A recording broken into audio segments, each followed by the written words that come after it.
In Business News. Ο Χρήστος Μιχαηλίδης είναι ο νέος πρόεδρος της Ομοσπονδίας Εργοδοτών και Βιομηχάνων.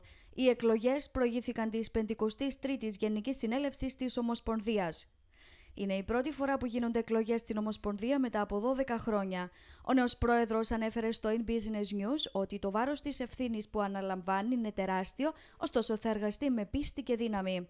Σε τέτοιες εποχές στις οποίες διανύουμε, με αυτά που βιώνουμε σαν επιχειρηματικός κόσμος, αυτομάτως το βάρος της ευθύνης είναι τεράστιο.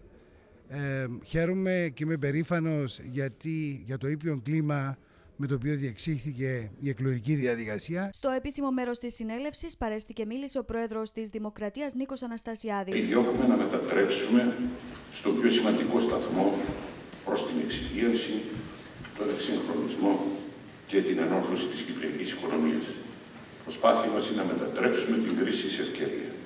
Χαιρετισμό απέφθηναν επίσης ο πρόεδρος του Συνδέσμου Τουρκοκυπρίων Επιχειρηματιών Μετίν Σαντιό και ο πρόεδρος του ΚΕΒΕ Φιδίας Πιλίδης. Η προβλεπόμενη καλή πορεία του τουρισμού, οι εξελίξεις στην ενέργεια και αυτή ακόμα η βελτίωση της ελληνικής οικονομίας με τα έμεσα αλλά ουσιαστικά ωφέλη προς την Κύπρο θα πρέπει να αποτελέσουν τον μοχλό εκκίνησης της οικονομίας μας.